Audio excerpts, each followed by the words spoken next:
साथियों, आज मैं समस्त देशवासियों की तरफ से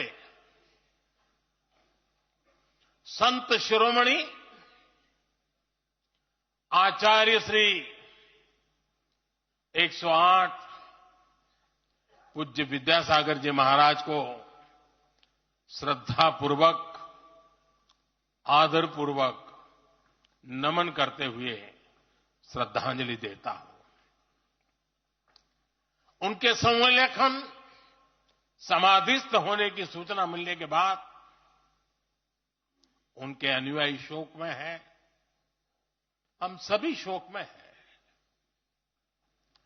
और मेरे लिए तो यह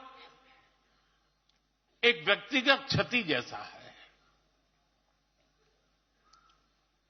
वर्षों तक मुझे व्यक्तिगत रूप से अनेक बार उनसे मिलने का, उनके दर्शन करने का, उनके मार्गदर्शन प्राप्त करने का अवसर मिला है। कुछ ही महीने पहले ऐसा ही मन कर गया था, मेरे प्रवास कार्यक्रम को बदल करके बहुत सुबह सुबह मैं उनके पास पहुंच गया था। तब पता नहीं था कि मैं दोबारा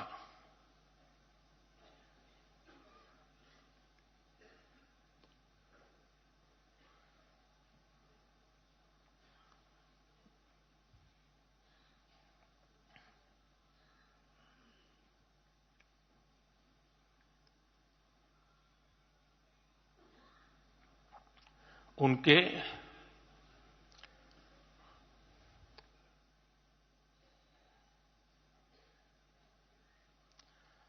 दर्शन नहीं कर पाऊंगा।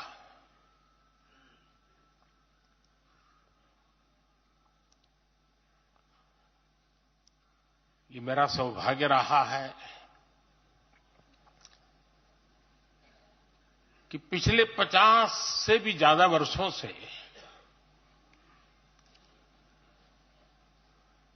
मुझे देश के गणमान्य आध्यात्मिक मूर्तियों के निकट रहने का, उनके आशीर्वाद पाने का अवसर रहा है। और इसलिए मैं उस आध्यात्मिक जगत की उस शक्ति को भलीभांति जानता हूं, समझता हूं, अनुभव करता हूं। आपको सुनकर के आश्चर्य होगा कि वे तो दिगंबर परंपरा से थे। उनका जीवन कैसा होता है हम जानते हैं, लेकिन शायद ही कोई ऐसी महत्वपूर्ण घटना ऐसी नहीं होगी या मेरी तरफ से कुछ महत्वपूर्ण किसी काम में मेरा संबंध आया हो, 24 घंटे के भीतर भीतर उसका एनालिसिस करके मुझे उनका संदेश आता था। यानी कितने जागरूक थे।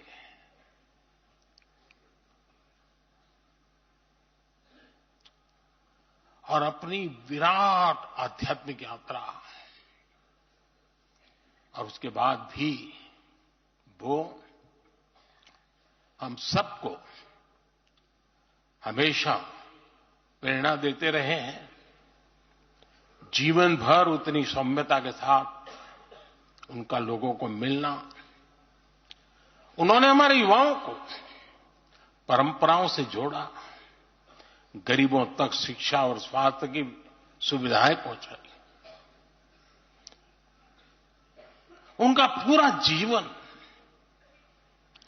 उस व्यक्ति के लिए प्रेरणा जैसा है जिसने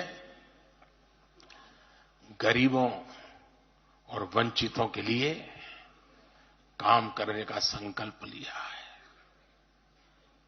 आज जब भारत प्रगति के पथ पर आगे बढ़ रहा है, मुझे विश्वास है कि उनके सिद्धांत और उनका आशीर्वाद ऐसे ही भारत भूमि को प्रेरणा देता रहेंगे।